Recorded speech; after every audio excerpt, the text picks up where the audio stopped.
अस्सलामुअलैकुम, very very good morning to all of you जनाब। और अब हफ्ते का पहला दिन है आज, तो हफ्ते का जो आगाज़ है वो बड़े अच्छे से कीजिए। कितना हम ख्याल रखते हैं हमारी सेहत के हवाले से, और हमारी जो अपीयरेंस है ना, हमारा सबसे ज़्यादा फोकस उस पर होता है। अगर कोई फंक्शन आ रहा है, कोई बर्थडे है, कोई शादी ब्याह का दिन है, तो हमारी कोशिश ये होती है कि सबसे जो बेहतरीन लिबास है वो हम ओढ़ें, मेकअप हमारा सबसे अच्छा हो, रंगत हमारी सबसे साफ नज़र आ रही हो और हम सबसे बेहतरीन दिखाई दे रहे हो। लेकिन उसका क्या जो मैल आप अपने दिल में लिए फिरते हैं, उन लफ्ज़ों का क्या, उस लहजे का क्या जिससे आप किसी का दिल तोड़ते हैं और दिल दुखाते हैं। वो कहते हैं ना कि रंग काले चल जाते ने पर दिल काले नहीं चलते। तो अपने जो दिल की मैल है उसको साफ करना सीखें। आपकी जो ज़ाहिरी शख्सियत है वो खुद ब खुद खूबसूरत हो जाएगी और निखर जाएगी। बहरहाल जनाब, प्रोग्राम में आज क्या होने वाला है, आज बहुत ख़ास होने वाला है प्रोग्राम। हाईलाइट स्टोरीज़, जो टॉप स्टोरीज़ हैं वो मैं आपके साथ शेयर कर देती हूँ। उसके बाद बाकायदा पहले सेगमेंट का आगाज़ करेंगे। जनाब, हुकूमत ने एक बार फिर से जो पेट्रोल की कीमतें हैं या जो महंगाई का बम है वो आवाम के सर पर फोड़ दिया है। इसके साथ साथ जनाब अच्छी खबर क्या आ रही है? अच्छी खबर यह है कि खाना काबा से कोरोना पाबंदियाँ हटा ली गई हैं। अच्छा जी, डेंगू के वार ने आवाम को एक मरतबा फिर से परेशान कर दिया। ये आज का हमारा पहला सेगमेंट भी होने वाला है। इसके साथ साथ जनाब स्पोर्ट्स लवर को हम बताते चलेंगे T20 वर्ल्ड कप। हमने क्या बताना है जनाब, सबकी नजरें T20 वर्ल्ड कप पर हैं, तो इस हवाले से बात करेंगे। खासकर पाकिस्तान के परफॉर्मेंस के हवाले से बात करेंगे। प्रोग्राम में आगे बात करेंगे कि जो लापरवाह वालिदैन हैं उनके लिए लम्हा फिक्रिया क्या बात है, इस पर सेगमेंट होगा। लेकिन बाकायदा आगाज़ करते हैं पंजाब में जो डेंगू की इस वक्त सिचुएशन है और जो डेंगू ने सर उठाना शुरू कर दिया है और इतने ज़्यादा केसेस बढ़ना शुरू हो गए हैं कि लोग कोरोना को इस वक्त भूल चुके हैं। आखिर क्या वजह है? अच्छा, एक कंपैरिजन भी हम लोग करेंगे। मुस्लिम लीग नून की गवर्नमेंट में डेंगू की वबा पर अच्छा खासा काम भी हो रहा था और शहबाज शरीफ साहब ने बहुत ज़बरदस्त काम भी किया था। तो ज़रा एक शॉर्ट कंपैरिजन भी होगा। जो फैक्ट्स एंड फिगर्स हैं वो मैं आपके साथ शेयर कर दूं। अभी तक पंजाब की मैं सिर्फ बात कर रही हूँ। पंजाब में 5700 से जायद डेंगू वायरस में अफराद मुब्तला हो चुके हैं और लाहौर इसमें सरे फहरिस्त है।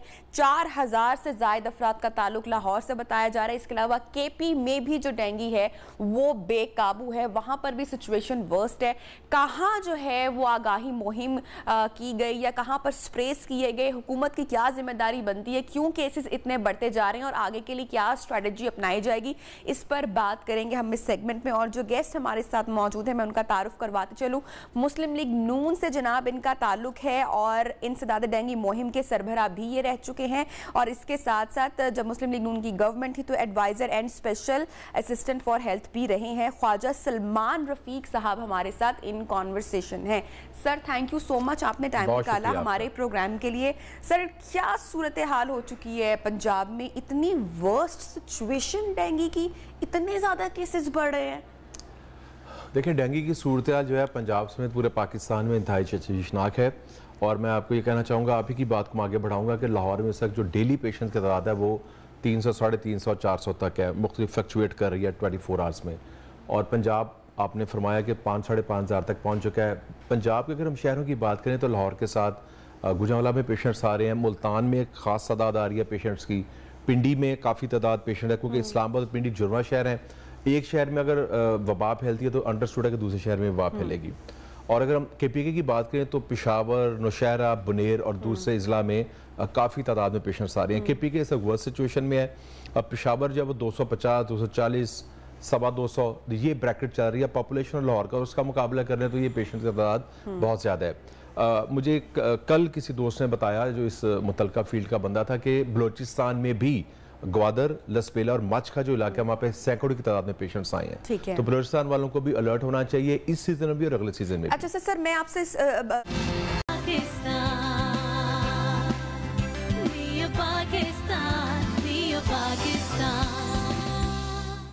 वेलकम बैक जनाब। प्रोग्राम में आपको खुशामदीद कहते हैं। ख्वाजा सलमान रफीक साहब हमारे साथ इन कॉन्वर्सेशन है और बात कर रहे हैं पंजाब में और पाकिस्तान में जिस वक्त डेंगू की सिचुएशन है उस हवाले से। सर, मुझे बताइएगा, पिछली हुकूमत ने भी डेंगू पर बहुत काम किया और उस पर कंट्रोल भी किया, उस पर काबू भी पाया। कौन से ऐसे स्टेप्स और इकदाम शहबाज शरीफ और हुकूमत की जानिब से उस वक्त में उठाए गए थे कि डेंगू पर इतनी वर्स्ट सिचुएशन होने के बावजूद काबू पा लिया गया था? देखिए 2011 की जो आउटब्रेक थी वो एक दुनिया की तारीख की बहरहाल बहुत बड़ी आउटब्रेक थी और उसको शहबाज साहब ने लीड किया था। हमारे सारे MNA MPs और तमाम महकमों के लोगों ने उसमें काम किया था। और 2011 के बाद जो लर्निंग लेसन था हमारे लिए वो 2012 से 2018 31 मई तक बेसिक ये था कि पॉलिटिकल ऑनरशिप थी। अगर आप मुझसे एक फिक्रा पूछें कि गैप क्या है तो मैं कहूँगा पॉलिटिकल ऑनरशिप। देखिए जब तक पॉलिटिकल ऑनरशिप नहीं होगी, गवर्नमेंट इकदाम नहीं लेगी। बेसिकली हमें फरवरी से अपने काम का आगाज़ करना पड़ता है और हम जनवरी के एंड तक अपने काम को करते रहते हैं। जनवरी जो होता है उसमें हम प्रोक्योरमेंट्स करते हैं, प्लानिंग करते हैं और फिर से जो डाटा है उसको एनालाइज करते हैं कि यार इस साल जो साल शुरू हो गया है उस पर किस किस शहर में जो बीमारी जो है वो फैल सकती है।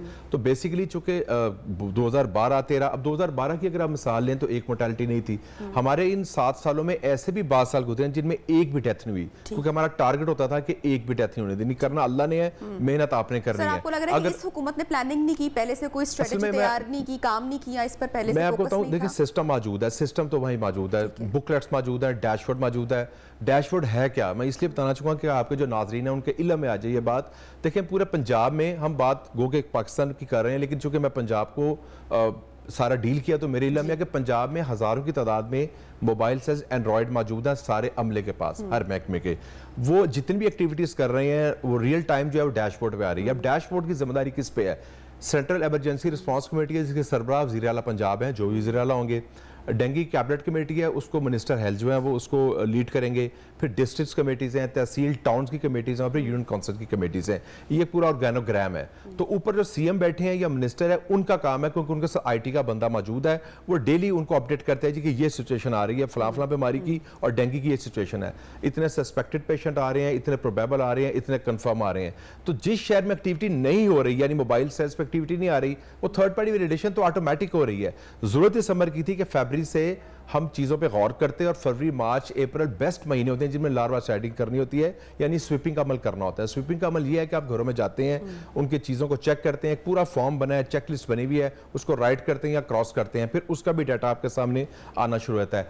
गैप कहाँ पे है? गैप यहाँ पे है कि जो अमले की तादाद थी पूरे पंजाब के उन शहरों में जहाँ पे डेंगू हो सकता है या होता है, जैसे लाहौर, शेखुपुरा, गुजरांवाला, मुल्तान, पिंडी, ये डेंगू के हवाले से अहम शहर हैं। अब तो भालपुर में भी खैर पेशेंट्स आ रहे हैं और इस्लामाबाद हिट होगा तो पिंडी के उसका इम्पैक्ट आएगा, क्योंकि बिल्कुल जुड़वा शहर है दोनों।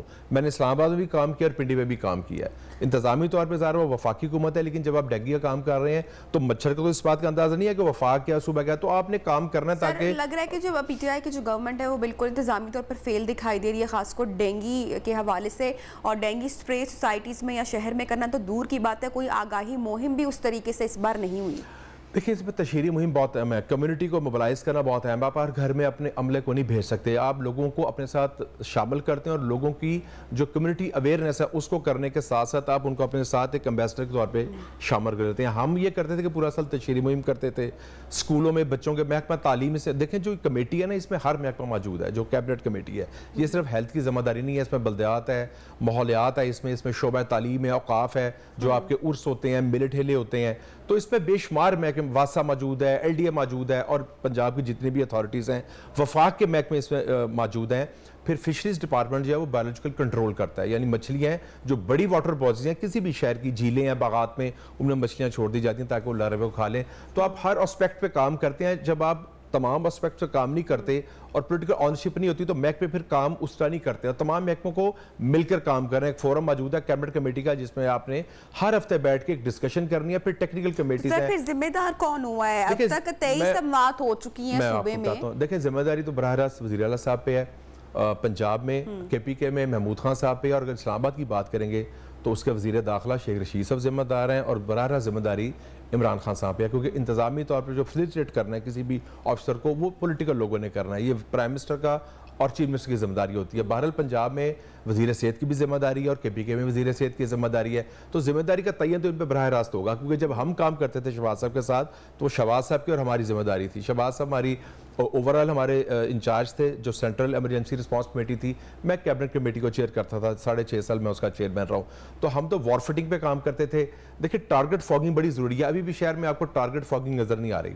ये टारगेट फॉगिंग का मतलब ये है कि जो पॉपुलेशन ग्रोथ करती है, जहाँ पे मच्छर होगा वहाँ पे एंटोमोलॉजिस्ट आपको कह देगा कि यहाँ पे टारगेट फॉगिंग कर लें, वहाँ पे आप टारगेट फॉगिंग करेंगे, आयरस करेंगे जो एक स्प्रे होता है, फिर आप स्वीपिंग का काम करेंगे। फिर दूसरी बात है अस्पताल की मैनेजमेंट है, अस्पताल की मैनेजमेंट बहुत है। मैं इस सब पाबंदियां लगा दी गई हैं। मतलब पहली पाबंदी ये है जो CBC 90 रुपीज़ का, जिसको ऑनरेबल हाई कोर्ट ने भी वेट किया था जब आपने 2011 में यह फैसला किया था, शर्त लगा दी कि आप डॉक्टर का नुस्खा साथ लेके आए। अब 1000-2000 पहले वो नुस्खे के पैसे थे, तो वो जो 800 रुपये का CBC का ना वैसे ही करवा लेगा। तो एक तो ये बहुत बड़ा गैप है जो हुकूमत ने किया है। दूसरा गैप ये आ रहा है जो अस्पताल का दाखिला उस पर शर्त आयद कर दी गई है कि आपके प्लेटलेट्स जो हैं वो 50,000 से कम होंगे। ये भी गलत बात है, क्योंकि जब आप नॉर्मल से इन्फेक्शन होती है और आपके प्लेटलेट्स नीचे आते हैं तो आपकी मैनेजमेंट बहुत है। मैं पेशेंट की मोर्टेलिटी क्यों बढ़ रही है, अमवात क्यों हो रही है कि जो ही पेशेंट आए उसको हर सूरत में आप अस्पताल में दाखिल कर रहे हैं, क्योंकि इसमें डॉक्टर और नर्स की केयर इंतहाई इंपॉर्टेंट है डेंगू में। और अगर प्रॉपर केयर नहीं की जाएगी तो डेंगू फीवर का जो पेशेंट है वो खुदा न खासा हेमरेजिक में जाएगा, शॉक सिंड्रोम में जाएगा,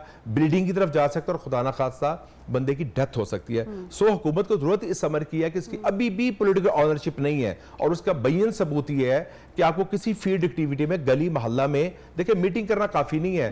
कहीं वजीर आला बुज़दार साहब आपको लीड करते नजर आए हैं, कहीं बीबी खुद आपको गली मोहल्ले में नजर आई है, जो वर्कर्स आपके काम कर रहे हैं। आपने टाउन की मीटिंग्स करनी है। हम तो टाउन की मीटिंग करते थे हर टाउन में, वो लाहौर हो, शेखुपुरा हो, गुजरांवाला हो, मुल्तान हो, पिंडी हो, आपको टाउन्स में जाके काम करना पड़ता है। कमेटी रूम में बैठ के आप फैसले करने की बात तो बड़ी दूर की हो गई है। आपने यकीनी तौर पर जो कमिश्नर लाहौर है उनकी आपने स्टेटमेंट भी सुनी होंगी, जो रिपोर्ट में उन्होंने इस बात का एतराफ़ किया है कि कोरोना की वबा की वजह से डेंगू मुहिम के ऊपर इस बार इतना, तो ये तो कोई एक्सक्यूज नहीं हुआ ना कि अगर एक वबा है तो दूसरी वबा से क्या लोग अपनी जान गंवाएंगे।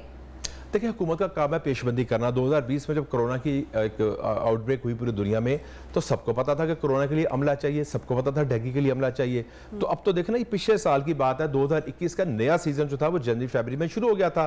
तो आपको अमले की तादाद बढ़ा देनी चाहिए थी। जो कोरोना के लोग हैं उनको अलहदा कर लेना चाहिए था, और जो डेंगू के सर्विलेंस पे लोग लगे हुए थे उनको अलहदा कर लेना चाहिए था। उनकी तादाद सबसे बड़ी बात है कम कर दी गई। मैं आपको लाहौर की मिसाल देता हूँ। DHA में आउटब्रेक क्यों हुई? DHA में आउटब्रेक इसलिए हुई कि हमारे दौर में कई 100 की तादाद में अमला हम DHA को मुस्तार देते थे, और इंतजामी तौर पे हेल्थ के तौर पे डेंगू के तौर पे DHA को अपने साथ शामिल कर लेते थे। उसको हमने एक अपना टाउन डिक्लेयर कर दिया था, हालांकि DHA में हेल्थ की फैसिलिटी जो है वो DHA के लोग खुद देते हैं। इस हुकूमत में उसको विड्रॉ कर लिया गया। तो आपको ये गैप्स नजर आएंगे कि जो काम अमले ने करना था वो काम नहीं किया गया, पॉलिटिकल ऑनरशिप नहीं दी गई, जिसकी वजह से पूरा मुल्क इसके पेट में आ चुका है। अब देखें KP के पंजाब सिंध में भी पेशेंट्स आ रहे हैं, बलूचिस्तान भी हिट हो रहा है। तो एक अजीबोगरीब बहरानी कैफियत है। फिर अस्पतालों में क्या सूरत हाल है, बेड भर चुके हैं। अच्छा, दीगर बीमारियां कॉम्प्रोमाइज हो रही हैं। जब आप वार्ड्स खाली करेंगे तो जो और पेशेंट्स आ रहे हैं आप उनकी चीजों को डिले करेंगे। तो सिर्फ डेंगू पे नहीं और बीमारियां भी कॉम्प्रोमाइज हो रही हैं और बेड खत्म हो चुके हैं। अब अगले 20-25 दिन बहुत इंपॉर्टेंट है, क्योंकि कम से कम 10, 12, 15 नवंबर तक टेम्परेचर में कभी नहीं आएगी। नवंबर के 12-15 तारीख पर जाके पेशेंट नीचे आएंगे। एक और बात मैं आपको बताना चाहूंगा कि ग्राफ जो पेशेंट्स का है वो अपवर्ड जा रहा है, वो बिल्कुल सीधा नहीं है, और ये खतरनाक चीज है क्योंकि पेशेंट की तादाद बढ़ रही है। जब पेशेंट की तादाद बढ़ती जाएगी, अस्पताल डिजास्टर हो जाएगा, अस्पताल में जगह खत्म हो जाएगी, तो खुदा ना खास्ता शरह अमवात में इजाफा हो सकता है। तो सर फौरी तौर पर अभी क्या करने की जरूरत है? देखें, आपने कमिश्नर साहब का जिक्र किया। कमिश्नर एक मेहनती शख्स हैं, एज ए डिप्टी कमिश्नर उन्होंने हमारे साथ काम किया था। जरूरत इस समय की कि बुज़दार साहब खुद फील्ड में आए, KP के महमूद खान साहब फील्ड में आए, और इस्लामाबाद पे कम से कम शेख रशीद साहब जो है उन्होंने एक अस्पताल का विजिट किया पिंडी का, सिर्फ वो नाकाफी है। उनकी जिम्मेदारी इस्लामाबाद की है, खुद लीड करें। हम चीजों को खुद लीड करते थे, गैप्स देखें, प्रोफेशनल्स के साथ बैठें। एक इसमें कोरेटिव पार्ट है जो मरीज है, जो आपको डॉक्टर्स गाइड करेंगे, लेकिन दूसरा पार्ट एंटोमोलॉजी, एब्डोमोलॉजी और वायरोलॉजी के लोग हैं। वो कमेटीज बनी हुई हैं, लोग मौजूद हैं, उनके साथ बैठें, डाटा को एनालाइज करें। जब आप एक एक गली मोहल्ले में जाएंगे, उसका डाटा देखेंगे कि फलां गली मोहल्ले में आउटब्रेक हो चुकी है, तो वहां पे ज्यादा अमला तैनात करेंगे। उन यूसेज में जहां पे मरीज कम है वहां पे अमला कम तैनात करेंगे। लोगों को शामिल करें, एड्स दें, रोबो कॉल्स करें, वॉक्स करें, ताकि लोग मसाजिद को मरकज बनाएं, ताकि लोग इन्वॉल्व हों और लोग शामिल हों, अपने घरों को खुद चेक करें। जब ये चीजें होंगी तो आप देखेंगे लोड नीचे आना शुरू हो जाएगा और ऑटोमेटिक अमवात की शरह में भी कमी आनी शुरू हो जाएगी। अब खाजी साहब, आपको लगता है कि खान साहब को तौर पर कोई इस बारे में आकर बात करनी चाहिए, स्टेटमेंट देनी चाहिए, या उन लोगों का नाम लेना चाहिए, कार्रवाई भी होनी चाहिए ना? इतनी ताखीर क्यों हुई, इतना वक्त क्यों हुआ? मैं समझता हूं इमरान खान साहब को फौरी तौर पर तमाम सूबों की वज़राए आला चीफ सेक्रेटरीज और जो मिनिस्टर हेल्थ हैं तमाम सूबों के, उनको फौरी तौर पर वीडियो लिंक उनके साथ मीटिंग करनी चाहिए, और अगर हो सके तो डेली मीटिंग करें। मैं आपको बताना चाहूँगा कि 2011 में मियां मोहम्मद नवाज शरीफ और शहबाज साहब डेली मीटिंग करते थे। मियां साहब उन मीटिंग्स में आते थे बड़े मियां साहब, लेकिन शहबाज साहब सुबह 6:30 बजे मीटिंग का आगाज करते थे, 8:30 में मीटिंग खत्म होती थी। और आप इस बात का यकीन करेंगे, जब हम काम करते थे पूरा दिन तो रात करते करते फजर के टाइम सिर्फ हम घर जाते थे। तो 18 से 20 घंटे काम करना पड़ेगा आपको पॉलिटिकल लोगों को, और प्राइम मिनिस्टर को लीड करना पड़ेगा, क्योंकि ये एक शहर का इशू नहीं है, ये पूरे पाकिस्तान का इशू है। Thank you so much Khalid साहब, आपने वक्त निकाला हमारे प्रोग्राम के लिए। और यहाँ पर नाज़रीन को ब्रेक पर जाने से पहले मैं यही कहना चाहूँगी, जहाँ जहाँ पर प्रोग्राम देखा जा रहा है, कि आपको अब खुद से बहुत ज़्यादा एहतियात बरतने की ज़रूरत है, क्योंकि मौसम तब्दील हो रहा है। कोशिश करें घर के बाहर जो है वो पानी आपका जमा ना हो, चूंकि मौसम तब्दील हो रहा है, मच्छर भी है। बच्चों को, बड़ों को जो है वो पूरे बाजुओं वाले या फुल आप लिबास पहनाएं, ताकि मच्छर के काटने से बचा जाया जा सके। तो ये एहतियात आपको खुद ही बरतनी पड़ेगी। वक्त हुआ प्रोग्राम में ब्रेक का, ब्रेक के बाद वापस आएंगे तो गुफ्तगू को और प्रोग्राम को आगे बढ़ाएंगे। साथ रहिएगा।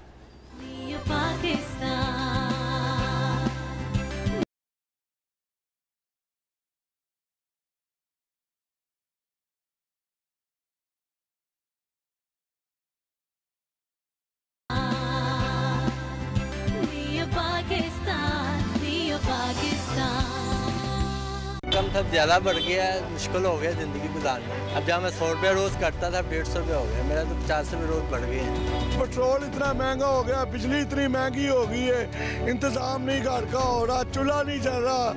पेट्रोल आज 10 साढ़े 10 रुपये बढ़ गया है, ठीक है ना। गरीब आम बड़ी तंग है, यकीन है इमरान खान के हथों तो बढ़ गया है, किराए बढ़ रहे हैं, जो जमा पूंजी वो खत्म हो, ये क्या करेंगे हम रोड पे आना और क्या करना है हम लोगों ने। हम तो ये हाथ जोड़ के विनती करते हैं कि जनाब मेहरबानी करें, तो गरीबों के ऊपर रहम करें। कम था, ज़्यादा बढ़ गया है। प्रोग्राम में आपको खुशामदीद कहते हैं, और लोगों का जो रोना है वो तो आप सुन ही चुके हैं। और अगर आवाम की जानिब से कोई आवाज़ आ रही है सामने, तो वो है सिर्फ महंगाई, महंगाई और महंगाई, और महंगाई आसमान को छू रही है।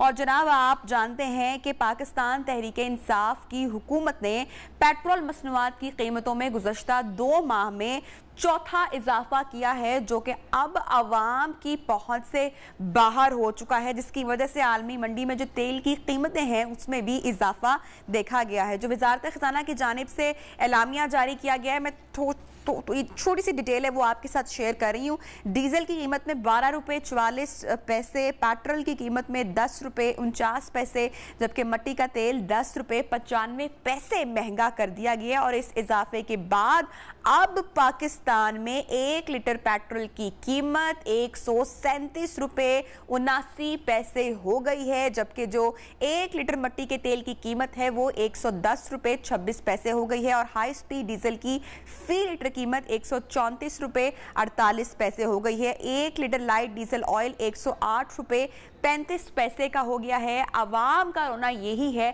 कि पेट्रोल के महंगा होने के साथ ही जो दीगर इशाए ज़रूरियाँ हैं वो उनकी पहुंच से बाहर हो जाती हैं। यहाँ पर रोटी, चावल, आटा, दाल, घी, ये सारी चीज़ें भी जो हैं वो आवाम की पहुंच से बाहर हो जाती हैं पेट्रोल की कीमत के बढ़ने के साथ ही। और सबसे ज़्यादा जो इस वक्त तशवीशनाक और एक जो खौफनाक सूरत हाल है वो मैं समझती हूँ कि गुज़श्ता 2 माह में इतना शदीद जो इजाफा किया गया है पेट्रोल की मसनूआत में, 2 माह में ये चौथा इजाफा किया गया है।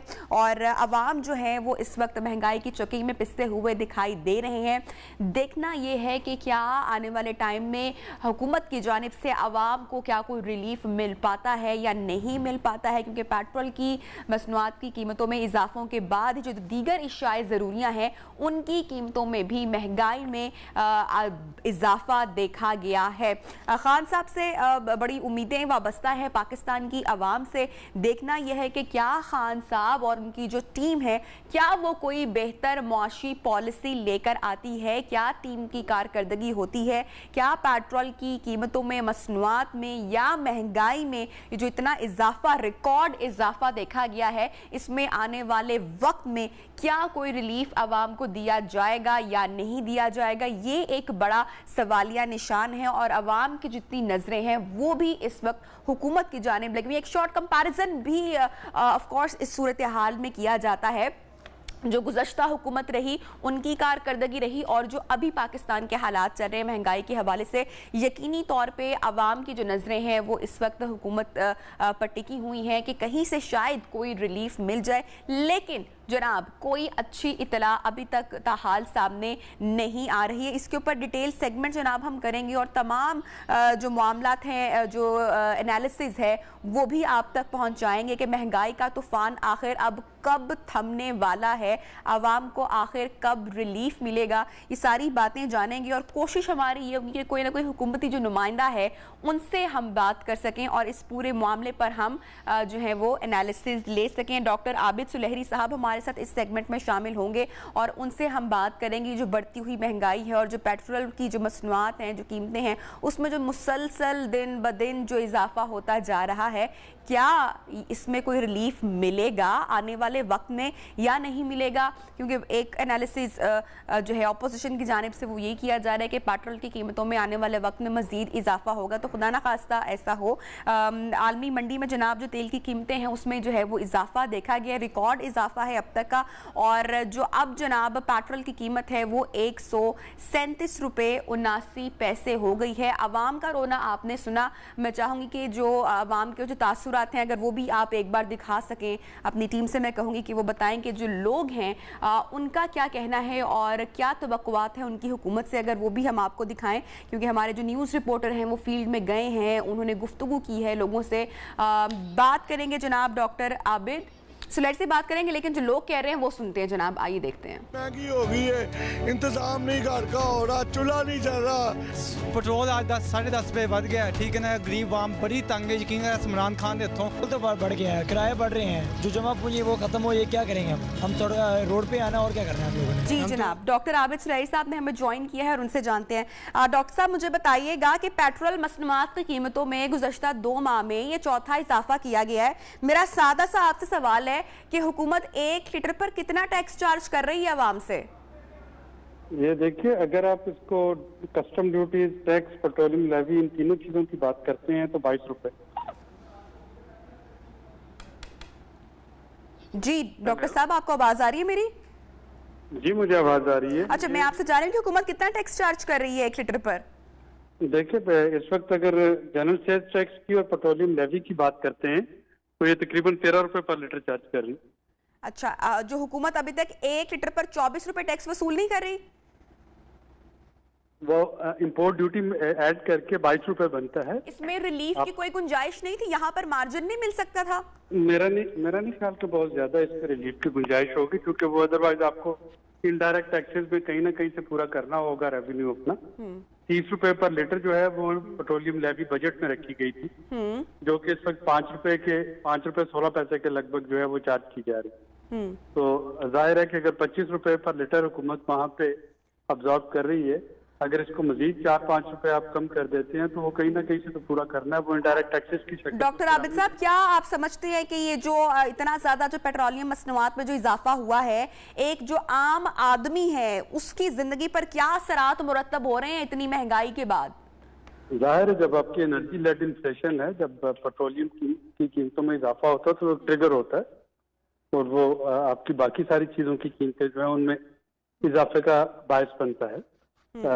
तो इस वक्त यहाँ पे अवाम परेशान है, मेरा ख्याल है उतनी परेशान इस वक्त हुकूमत भी है, क्योंकि हुकूमत जाहिर अपनी पॉपुलैरिटी लूज कर रही है। कोई भी सियासी हुकूमत जिसको कि अगले इलेक्शन में दोबारा अवाम से वोट लेने के लिए जाना है, अच्छा, उसके लिए ये कोई आसान फैसला नहीं होगा कि वो कीमतों में इजाफा करती चली जाए। लेकिन इस वक्त जो इंटरनेशनल मार्केट की सिचुएशन है उसमें एक खास हद से ज्यादा हुकूमत के पास शायद क्वेश्चन नहीं है कि वो रिलीफ दे सके। अब सब पूरी जो मुल्क की जो मुआशी सूरत हाल है उसके पूरे मामलात पर आप बड़ी खासी गहरी नजर रखते हैं। आपको लग रहा है कि आने वाले वक्त में जो अवाम है पाकिस्तान की उनको कोई रिलीफ मिलने जा रहा है? क्या खान साहब की जो टीम है वो कोई बेहतर माशी पॉलिसी बनाने में कामयाब हो पाएगी आने वाले वक्त में या नहीं? देखिए, इस वक्त जो अगले 3-4 महीने एनर्जी के अगर आप देखते हैं तो एनर्जी की कीमतों में मुसलसल इजाफा होता रहेगा, क्योंकि ये जो मौसम सरमा है इसमें पूरी दुनिया में शॉर्टेज है इस वक्त। गैस की भी, कोयले की, फर्नेस ऑयल की सप्लाई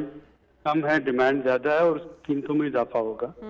उसमें हुकूमत जो कर सकती है वो सिर्फ ये कर सकती है कि एक जो उसके पास डाटा मौजूद है उसके तहत को फिल्टर लगा के डाटा ट्रायंगुलेशन से और जो टारगेटेड सब्सिडी की तरफ जाए, जैसा कि शौकत तरीन साहब ने दालें, चीनी और घी के लिए टारगेटेड सब्सिडी का ऐलान किया था। ठीक। एनर्जी के लिए भी जो मोटरसाइकिल वाले, रिक्शे वाले, टैक्सी वाले, उनका डाटा निकाल के उनको डायरेक्ट पेमेंट जो है वो देने का इंतजाम करना चाहिए। ठीक। मैं नहीं समझता कि ये क्रॉस द बोर्ड सब्सिडी जो है वो सर्दियों में चल पाएगी। डॉक्टर साहब, खान साहब हुकूमत में आने से पहले बार बार एक बात कहते थे कि हम किसी के आगे हाथ नहीं फैलाएंगे, हम कर्जा नहीं लेंगे, और IMF से हम तमाम लोग जानते हैं कि जिस वक्त मुज़ाकरात चल रहे हैं ताहाल कामयाब तो नहीं हुए, लेकिन कर्ज लेने की वजह से ही महंगाई में इतना शदीद इजाफा आप समझते हैं कि हो पा रहा है? देखिए, ये सब कर्ज लेने की वजह से नहीं, ये अनयूजुअल सूरत हाल है। कोविड के बाद जो एकदम से माशाल्लाह इकोनॉमिक रिकवरी पूरी दुनिया में आई और पूरी दुनिया में वैक्सीनेशन के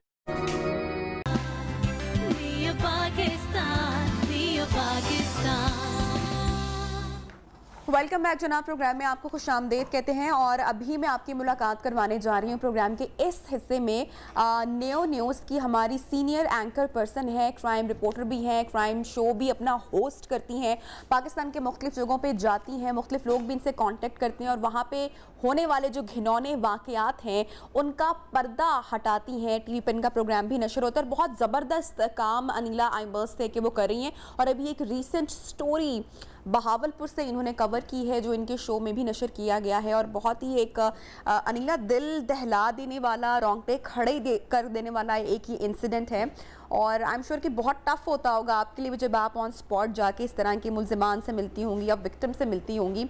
अब ये जो रिसेंट बहावलपुर में वाक़या हुआ है जिसका हम जिक्र करने वाले हैं इस सेगमेंट में, मैं चाहूँगी कि आप खुद उसकी ज़रा डिटेल्स जो हैं वो हमारी ऑडियंस के साथ शेयर करें।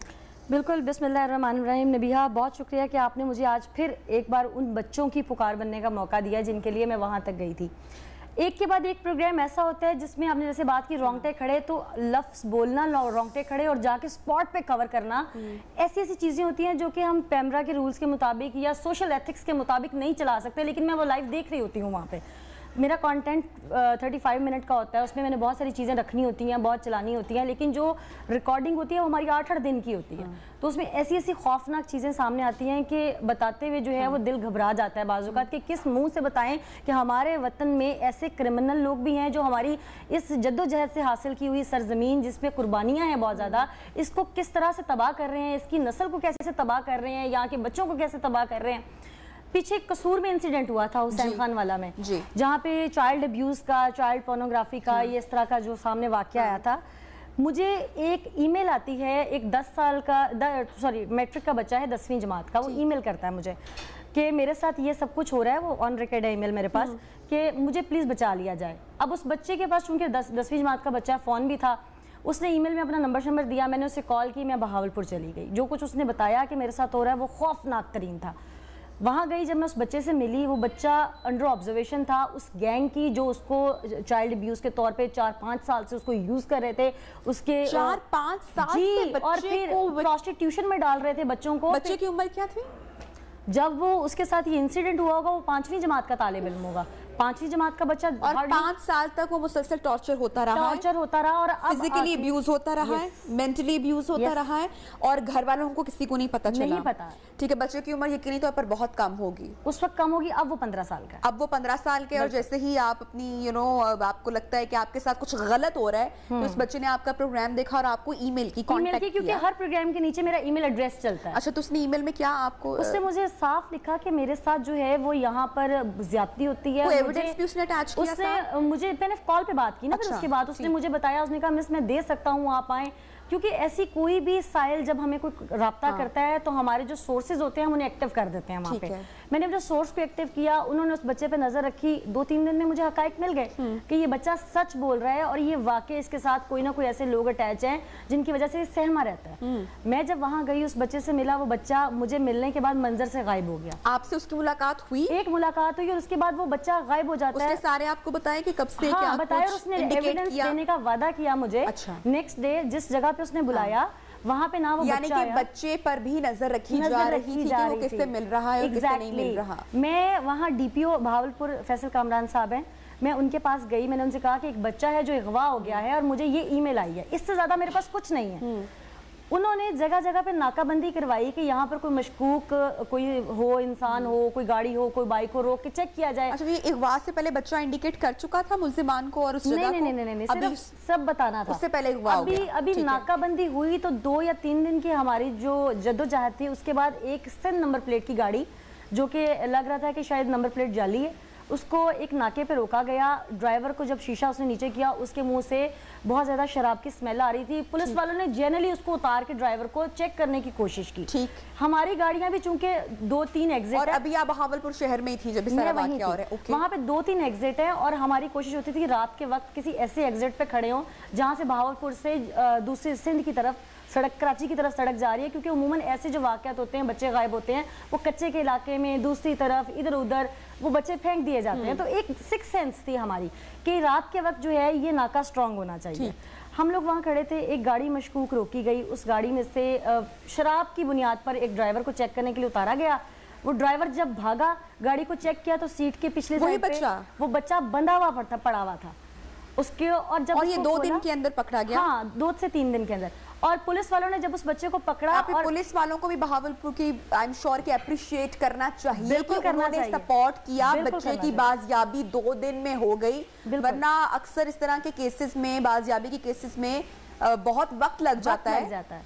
उसकी वजह ये थी नबिया, जब बच्चा गुम हुआ ना तो हम लोगों ने सेम डे उसी दिन हमने इंडिकेट किया और उसी दिन वायरलेस चल गई और नाके लग गए। ठीक, जिसकी वजह से वो बच्चा शहर से बाहर निकाल नहीं सके। और जिस दिन उन्होंने निकालने की रात के अंधेरे में कोशिश की, बच्चे ने क्या बताया किसने इसको अगवा किया? बच्चे ने फिर जब वो जिस बंदे ने जो गाड़ी चला रहा था, बच्चे ने बताया कि ये गैंग का हिस्सा है और इसने अभी राइट नाउ मेरे साथ ब्रूटल रेप भी किया, जिसकी मेडिकल भी हो गई है। और उसके बाद उस बच्चे को बांध के कहीं दूर ले जाया जा रहा था कि या इसे मार दिया जाए, क्योंकि वो बच्चा वाहिद इनका ऐसा बंदा था जो सारे ठिकाने जानता था। वो 5 साल से इनका बंदी था वो बच्चा। और उस बच्चे को आहिस्ता आहिस्ता प्रोस्टिट्यूशन में ले आए थे और कभी 1000 रुपए के क्लाइंट के पास। बच्चे की ज़हनी तवाज़ुन आपको ठीक लगा? बच्चा अब आके एक ऐसा मुझे लगता है कि साइकोलॉजिकल इफेक्ट उसको जैसे होता है। लेकिन इसमें मैं कहूँगी कि पेरेंट्स या फैमिली के सामने जब ऐसी कुछ चीज़ें आ जाएं, उनका काम ये नहीं कि बच्चे पे तशद्दुद करें। उनका काम है अपने बच्चे को, उसको एथिकली, उसको मोरली, उसको मेंटली सपोर्ट किया जाए। इस बच्चे के साथ एक और बड़ी ज्यादती थी कि इसकी वालदा स्टेप मदर थी और इसके वालिद को जब इन चीज़ों का पता चला कि ये बच्चा वो है, कहानी खुल गई, उन्होंने इसे घर से निकाल दिया और ये अपने चचा के पास पनाह लेके रह रहा है। तो ऐसे में जब आपका कोई बच्चा शिकार है, कोई विक्टिम है, उसकी हेल्प करें। एग्जैक्टली, खुदारा पेरेंट्स करें। हाँ, आप उससे अगर घर से निकाल देंगे तो वो भी किसी ऐसे ही गिरोह का कल को सरगना बनेगा। क्योंकि जो लोग इन कामों में बच्चों को यूजली तौर पर मुलव्विस रखते हैं, वो इन्हीं चीजों से फायदा उठाते हैं और वो आपसे बड़ा शायद मोहब्बत से भी पेश आते हो, आपको शायद गलत काम में मुलव्विस करने के लिए आपको लालच भी देते हो, बच्चों को शायद पैसों का भी लालच देते हो और वो इस चीज का बेहद फायदा उठाएंगे कि घर वाले उन पर तशद्दुद कर रहे हैं और बदसलूकी करें। अच्छा, जब बच्चे की बाजियाबी हो गई तो फिर किस तरीके से मुल्जिमान के ठिकाने तक आप लोग पहुंचे? बच्चे को क्या वो मौजूद थे वहां पे या खबर पहुंच चुकी थी? नहीं, एक्चुअली जब बच्चा वहां से अरेस्ट हुआ और जिस वक्त वो ड्राइवर अरेस्ट हुआ तो फौरी तौर पर फोन छीन लिया गया। अगले 2 घंटे में, क्योंकि बहावलपुर शहर एक छोटा शहर है, वो कराची या लाहौर की तरह बहुत बड़ा शहर नहीं है, ठीक है बड़ा है लेकिन इतना बड़ा नहीं है। जिस एरिया के ऊपर बच्चे ने ज़्यादा शनाख्त की, वो एरिया अमूमन जैसे हमारे लाहौर में भी कुछ एरियाज ऐसे हैं जो स्पेसिफिकली इन चीज़ों के लिए जाने जाते हैं। कुछ लोगों के घर तो वहीं पे थे, ठीक है। जब पुलिस ने रेड की, उस बच्चे ने शनाख्त की, तो वो कुछ एक गेमिंग पॉइंट था, वहाँ से जाहिर है अपना बिजनेस छोड़ के तो वो बंदा तब तक नहीं भागेगा जब तक उसे कोई इंडिकेशन नहीं होगी। ठीक, वो एक गेमिंग पॉइंट था, एक बंदा वहाँ पे था। 6 लोगों की शनाख्त बच्चे ने फौरी तौर पे की, जिसमें एक वो था जो ड्राइवर था उस वक्त जो बच्चे को, और वो जो ड्राइवर था वो 302 में पुलिस को 1 साल से वैसे ही मतलूब था।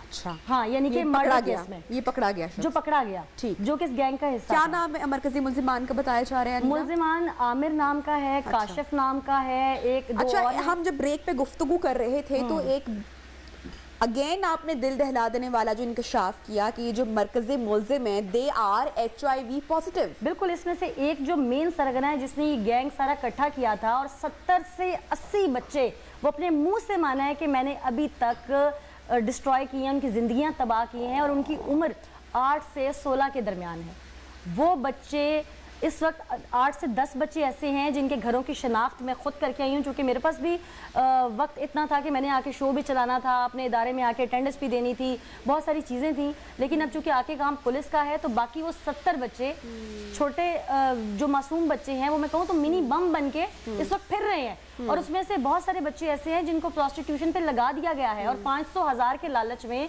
वो बच्चे किसी न किसी क्लाइंट के पास जाते हैं और रोजाना की बुनियाद पर जाते हैं। अच्छा, ये जिस्म फरोशी के साथ साथ यहाँ पर पोर्नोग्राफी वीडियोस भी बनाई जाती हैं। बिल्कुल, जी बिल्कुल नबिहा, जब ये हमने गैंग के 6-7 लोग पकड़े, उसमें से एक बंदा जो था वो ग्रेजुएट था।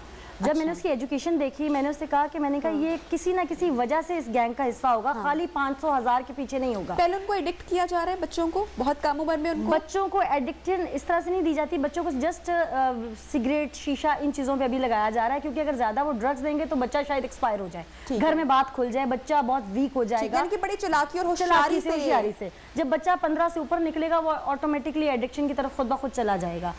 ये बच्चों को सिर्फ पेन किलर मेडिसिन और इसके अलावा जो इनके क्लाइंट्स आते थे उनको मेडिसिन दी जाती थी, जो कि सो कॉल्ड सेक्सुअल मेडिसिन होते हैं, ये क्लाइंट्स को देते थे, प्रोवाइड करते थे। यहाँ तक कि एक इनमें स्टूडेंट था जो इस गैंग का हिस्सा था, वो ICS का स्टूडेंट था और वो सिर्फ इस गैंग का हिस्सा इसलिए था कि 200 रुपया पर क्लाइंट वो अपने घर का बेडरूम देता था। इस तरह के लोग भी इसमें इन्वॉल्व थे। पुलिस साथ दे रही है वहाँ पे, पूरा गैंग पकड़ा गया? यकीनन DPO साहब चूंकि खुद मॉनिटरिंग कर रहे हैं, अगर नेशनल लेवल पे होता तो मैं थी कि शायद कोई साजबाज, लेन देन, ये वो सब कुछ हो जाता। चूंकि अब बात आ गई एक CSP ऑफिसर के ऊपर, बात आ गई है मीडिया के ऊपर, मैंने इसकी आवाज़ उठाई सोशल मीडिया पे, मैंने ट्विटर पे बहुत ज़्यादा इसके साथ बच्चों के लिए आवाज़ उठाई। तो अब ये जब कोई चीज़ मीडिया पे आ जाती है, आप बेहतरीन ज़्यादा देर तक वो छुपी नहीं रह सकती है। अनिला, आई मस्ट से आप बहुत अच्छा काम कर रही हैं और हैट्स ऑफ टू यू कि आपने इस गैंग जो ये पूरा है इसको आपने, इनकी पकड़ हुई है, पुलिस भी साथ दे रही है और आप इस तरह से अच्छा काम करते रही। मैं ब्रेक पर जाने से पहले सिर्फ एक ये मैसेज देना चाहूँगी कि खुदारा जो पेरेंट्स हैं, जो वालिदैन हैं, वो अपने बच्चों की हर एक्टिविटी पर नज़र रखिए और खुदा ना खास्ता अगर आपको पता चल जाता है कि बच्चा किसी गलत एक्टिविटी में इन्वॉल्व हो चुका है, का निशाना बनाने की। ब्रेक पर जा रहे हैं जनाब, उसके बाद आके प्रोग्राम को आगे बढ़ाएंगे, साथ रहिएगा।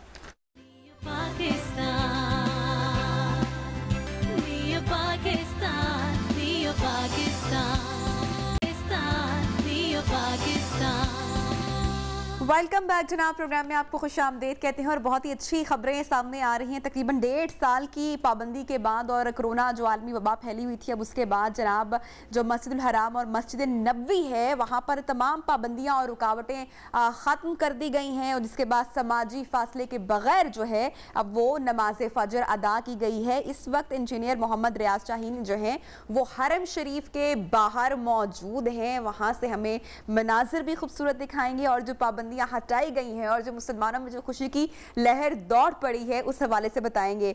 जी शाहीन साहब। ये एक्चुअली 17 अक्टूबर की बड़ी जबरदस्त खबर थी जब ये अनाउंस की गई कि ये जो सोशल डिस्टेंसिंग जो है वो खत्म कर दी गई है और हरमैन शरीफैन के बारे में यही था कि यहाँ के जो लोकल लोग थे वो अक्सर यही प्लान करते थे कि जी इशा की नमाज पढ़ के या तवाफ करके या उम्रा करके मिलेंगे, तो वो पिछले 2 साल में बिल्कुल नहीं और बड़े मुश्किलात रहे हैं। इधर सऊदी गवर्नमेंट ने कुछ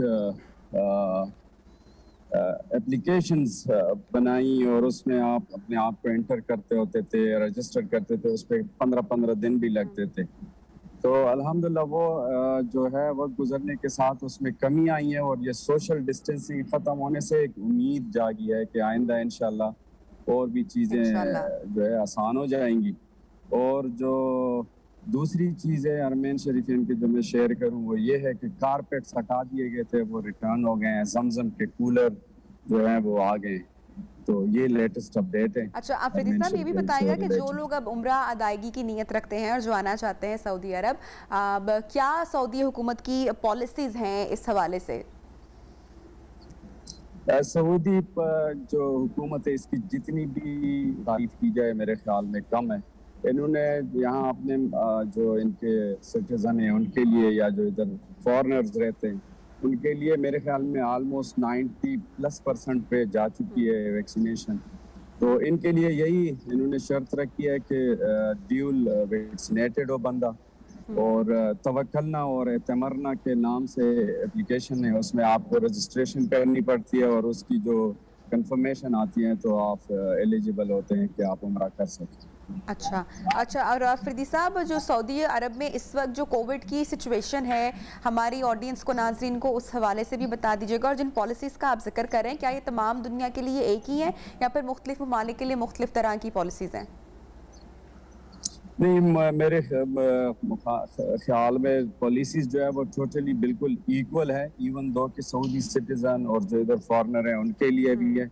और इसलिए मैंने कहा कि सऊदी हुकूमत, खासकर जो किंग सलमान साहब है, शाह सलमान, और वली अहद जो है मोहम्मद बिन सलमान, उनकी जितनी भी तारीफ की जाए कम है। इन्होंने बड़े जिहाद की शक्ल में ये कोविड-19 और ये कोरोना के अगेंस्ट जो चीज़ें की हैं, यही वजह है कि अरमीन शरीफेन में अल्हम्दुलिल्लाह आहिस्ता आहिस्ता रौनक के वापस आने लगी हैं। और सिस्टम और जो रिस्ट्रिक्शन है वो हमारी सेहत के लिए, और वो टोटली वो दुनिया के लिए एक ही है, कोई उसमें नहीं है। अच्छा, और फरीदी साहब, जो रुकावटें इससे पहले जो खाना काबा और मकामे इब्राहिम पर जो रुकावटें थी, और उनको भी अभी हटा दिया गया है? यानी ये था कि पहले हम खाना काबा शरीफ के खिलाफ को टच नहीं कर सकते थे, वो सारी हटा दी गई है। अनफॉर्चुनेटली मैंने कोशिश की थी कि मैं अंदर जाऊं, लेकिन वही जो है हमें फॉलो करना पड़ता है, और we should respect law and order, कि वो मुझे नहीं मिल सका। नहीं तो मैं आपको अंदर से दिखाता कि आप देखती तो आपका दिल खुश हो जाता कि वाकई वो सारी रुकावटें हैं, वो जो फुट स्टेप या वो जो सोशल डिस्टेंसिंग के लिए मार्किंग थी, वो सारी हटा दी गई है। कारपेट्स वापस आ गई हैं। इतने खूबसूरत मनाजिर आपने हमें दिखाए हैं आफरीदी साहब, हमारी खुशकिस्मती है। थैंक यू सो मच, आपने हमें ज्वाइन किया, सारी जो सऊदी हुकूमती पॉलिसी है उसे भी आपने अपडेट किया। और अल्लाह हाफिज़, हम आपको इस वादे और शर्त के साथ देंगे कि आप हमारे लिए यहाँ से दुआ करके वापस कदम लेकर जाएँ। और बहुत शुक्रिया, आपने हमें ज्वाइन किया जनाब। अब ज़रा बढ़ेंगे प्रोग्राम में आगे, और स्पोर्ट्स लवर और क्रिकेट की दुनिया से जो खबरें आ रही हैं वो हम जनाब अब आपके साथ शेयर कर रहे हैं। और क्रिकेट शायकीन के लिए यकीनी तौर पर बड़ी खबर है, T20 वर्ल्ड कप का सीज़न आ चुका है, मुत्तहिदा अरब अमारात में स्टार्ट हो चुका है। पाकिस्तान के लिए, क्रिकेट लवर्स के लिए, स्पोर्ट्स के लिए, शायकीन के लिए, क्रिकेट शायकीन के लिए बड़ी खबर है। बड़े मैचेस होने वाले हैं, तगड़े मैचेस होने वाले हैं, और जनाब बड़ी नज़रें हैं। पहले भी यूनुस खान की क़यादत में जनाब T20 वर्ल्ड कप जीत चुके हैं, और अब बाबर 11 जो है वो जीतने का आज़म लिए हुए हैं। अच्छा जी, पहला मैच जो है वो पाकिस्तान की जो 3 मैचेस हैं, तीनों ही बड़े इंपॉर्टेंट है। और आपको पता है कि जब पाकिस्तान बामुकाबला भारत टाकरा हो तो फिर क्या होता है, फिर पूरी दुनिया में ही जो है वो एक हलचल मच जाती है। और जो क्रिकेट लवर्स हैं, वो फेवरेट मैच होता है पाकिस्तान इंडिया का। तो जनाब, जो पाकिस्तान का भारत से मुकाबला होगा वो होगा 24 अक्टूबर को। इसके साथ साथ न्यूजीलैंड और अफगानिस्तान से भी जो पाकिस्तान का मैच होगा वो भी काफ़ी दिलचस्प होगा। हमारे साथ जो एनालिस्ट मौजूद हैं, cricket sports analyst, senior journalist Mirza Iqbal Baig sahab, उनको प्रोग्राम में खुशामदीद कहते हैं। Sir, welcome to the show. बताएगा, शोएब मलिक भी बड़े ड्रामाई अंदाज में आखिरी लम्हों में टीम का हिस्सा बने, कितना फायदा होगा इनकी शमूलियत? जो पाकिस्तान की टीम अब काफी मुतवाजिन हो गई है, 4 तब्दीली में तकलीफ हो गई जिसकी वजह से वो टीम में आ गए।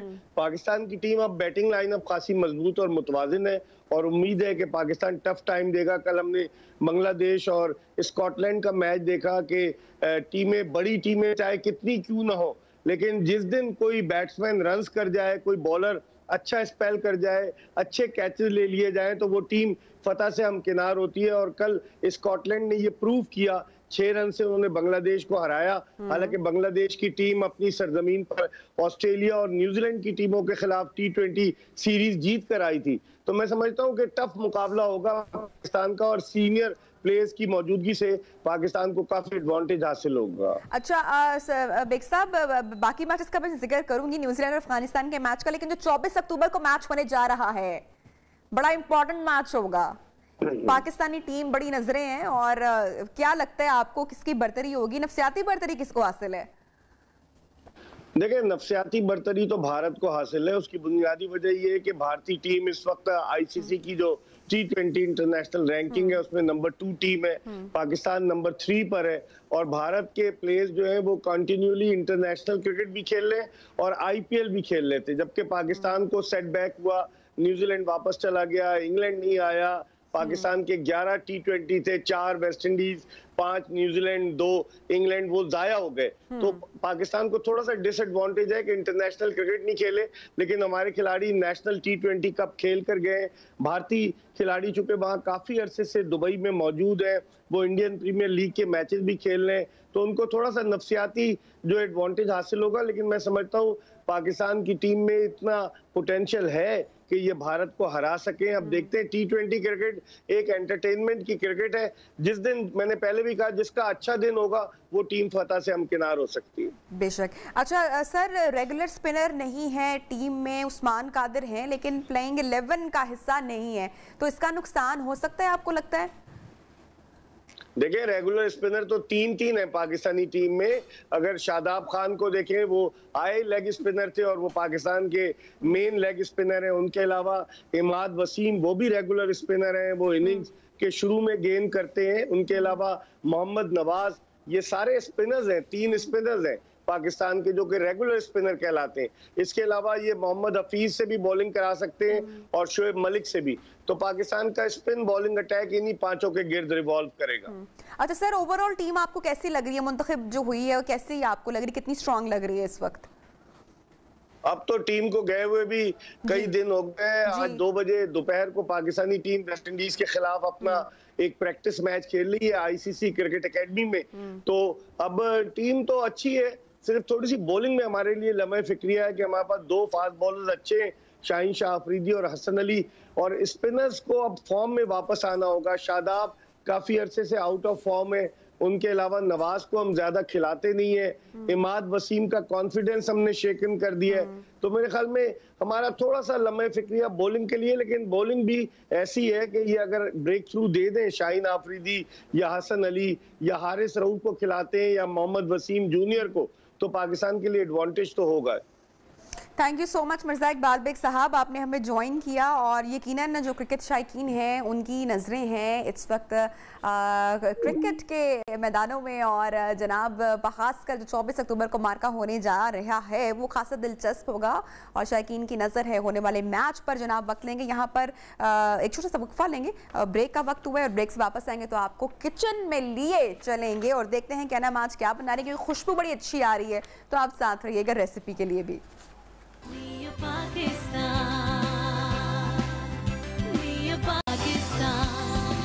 Welcome back. प्रोग्राम में कहते हैं आपको खुशामदीद। अनम, क्या बना रही हो? बिल्कुल नबिया, आज हम बनाने जा रहे हैं, मैं आपको थोड़ा सा ज़रा लाहौर के एक थोड़े अंदरून शहर की तरफ लेके जाती हूँ, आप समझ तो गई होंगी। तो बेसिकली आज हम बनाने जा रहे हैं चिकन कढ़ाई अंदरून स्टाइल की। तो सिंपल सी इसकी रेसिपी है, कोई इतना कोई हार्ड एंड फास्ट फैली हुई है पूरी स्टूडियो में और बड़ी ज़बरदस्ती खुशबू आ रही है। तो ये जो है तकरीबन आपको पता है कि हमारी टाइम की शॉर्टेज होती है। इंकशाफ आपने ब्रेक में ये किया है कि किसी भी कढ़ाई में लहसुन नहीं डालना, लहसुन नहीं डालते। चिकन की मटन या बीफ की अगर आप बनाते हैं उसमें बिल्कुल खुल के डालें, इतना भी ना डालने के जायका ही ना जाए उसके अंदर से। इसकी सिंपल रेसिपी है, 1 से 1.5 किलो जो था वो चिकन था। ऑयल में मैंने पहले चिकन को अच्छी तरीके से फ्राई किया। फ्राई करने के बाद मैंने उसके अंदर, अभी हमने कोई अदरक वगैरह कुछ नहीं ऐड करना, इसको इतना फ्राई करना कि स्लाइट सा जो है चिकन के ऊपर गोल्डन सा टिंच आना स्टार्ट हो। ठीक है अनम, कितना आपने चिकन लिया है? तकरीबन 1.5 kg आपने जो है वो चिकन लिया है। और कितना ऑयल यूज कर रही हूँ? तकरीबन 1 से मतलब 1.5 कप के करीब। 1 कप भी कर सकते हैं, ज्यादा ऑयल, क्योंकि मैंने अभी उसमें थोड़ा सा बटर भी ऐड करना है, तो आप अपने हिसाब से ठीक है जितना ऑयल पसंद करते हैं। लेकिन इतना होना चाहिए कि ग्रेवी थोड़ी सी ऊपर आए, वो अच्छी लगती है। अच्छा, उसके बाद आपने क्या करना है, सिंपल ऑयल में चिकन को फ्राई करना है। मैंने थोड़ा सा नमक ऐड कर दिया था साथ में, ताकि एक फ्लेवर आ जाए चिकन के अंदर। जब वो अच्छी तरीके से फ्राई हो गया, उसके बाद मैंने इसके अंदर जो है अदरक डाला, अदरक डालकर फिर मैंने इसको अच्छी तरीके से चिकन को फ्राई किया। फ्राई करने के बाद अदरक की पेस्ट आपने ऐड की है इसमें? जी, अदरक की पेस्ट ऐड। उसके बाद मैंने इसके अंदर जो है तकरीबन 6 टमाटर नॉर्मल साइज के, एक प्याज, उनकी भी प्यूरी ऐड की है? नहीं, मैंने काट के छिलका उतार के, मगर छिलका उतार के। और प्याज? जी, और प्याज जो है एक दरमियाने साइज का जो प्याज था वो मैंने इसके अंदर ऐड किया। अच्छा, उसकी तो प्यूरी ऐड नहीं की ना? वो भी मतलब किसी चीज की भी प्यूरी ऐड नहीं की मैंने। ठीक है। तो आप ये देख ही रही होंगी अगर आप, तो ये कढ़ाई का कलर कितना अच्छा सा जो है वो आ रहा है। हाँ। तो साथ में जो है मैं इसको भी बताती जाती हूँ। अब मैं इसको मसाला जात कौन कौन से नमक आपने ऐड किए? इसमें ऐड किया है मैंने, नमक है, इसमें लाल मिर्च पाउडर है, कुटी हुई लाल मिर्चें है, सूखा धनिया पाउडर इसमें मैंने ऐड किया। ठीक है जी, सिंपल हल्दी इसमें डाली और डालने के बाद अच्छी तरीके से इसकी भुनाई की है। भुनाई करने के बाद मैंने जब टमाटर जब गल गए इसके अंदर, मतलब थोड़े थोड़े नज़र आ रहे थे, तो मैंने उसमें 1 कप के करीब दही ऐड किया। दही ऐड की, फिर वो सब कुछ अपने पानी में ही पका है और मैंने आधा ग्लास जो है पानी ऐड किया। उसके बाद जो है मैं अब ये साबुत गरम मसाला जो है, जैसे कि इसमें सूखा धनिया है, काली मिर्चें हैं और जीरा है। अच्छा ना, वो हम इसी पॉइंट पे डालेंगे? अक्सर वो में डाल देते होते हैं गरम मसाला। ये बिल्कुल अब फाइनल टचेस पे है कढ़ाई। उसके बाद मैं इसके अंदर ऐड करूंगी थोड़ा सा बड़ी इलायची वगैरह, तो आपने इसमें ऐड नहीं की? बिल्कुल भी नहीं, नहीं। अब इसमें जाएगा गरम मसाला पाउडर। जी, पाउडर, गरम मसाला पाउडर। पहले आपने साबुत जो है गरम मसाला ऐड किया और फिर उसके बाद? और उसके बाद अब मैं इसमें थोड़ी सी ऐड करूंगी ब्लैक पेपर। ब्लैक पेपर, ठीक है। और अब इसके अंदर जाएगा ये धनिया और हरी मिर्चें और अदरक। और बिल्कुल आखिरी दम पे फिर आप इसको आखिरी थोड़ा सा जो है ऊपर के लिए गार्निश के लिए रख लेंगे। और थोड़ा सा मैं इसके अंदर ऐड करूंगी बटर। ओके, शुरू में तो बटर ऐड करने का मैं अक्सर कहूँ कि अक्सर हम गलती ये करते हैं कि स्टार्टिंग में बटर ऐड कर लेते हैं। और चूल्हे को कर देना है बंद। और एक हल्का सा आपने जो है कढ़ाई को ऐसे करके स्टर करना है और दैट्स इट। और जो है हमारी कढ़ाई जो है रेडी हो गई है। अब ये देख, बड़ा प्यारा सा कलर भी आया है। ये कढ़ाई जो है हम बिल्कुल रेडी हो गई है। और इसको अब खाएं आप नबिया सादी रोटी के साथ खाएं, या आप इसको खमीरी रोटी के साथ। पे जितने नान और खमीरी रोटी हो जाती है और जितनी चीट डे हो जाता है, तो वनडे से मेरे ख्याल से सादी रोटी के साथ ही सब कुछ बेटर है। सही है, हाँ। अच्छा जी, ये जैसे ही मैं इसके अंदर सर्व कर लेती हूँ, ऊपर से मैं इसके ऊपर डालूंगी हरी मिर्ची और धनिया, और इसके ऊपर थोड़ा सा जो है मैं गरम मसाला स्प्रिंकल करूंगी। अगर आप चाहे तो स्किप भी कर सकते हैं। Amazing Anam, thank you so much. आपने स्पेशल कढ़ाई की रेसिपी जो है वो शेयर की है हमारे साथ। और जनाब, इसके साथ ही प्रोग्राम का वक्त भी खत्म हो रहा है। ज़रूर ट्राई कीजिएगा और फीडबैक भी दीजिएगा। बहुत सारा ख्याल रखें। अल्लाह हाफिज़।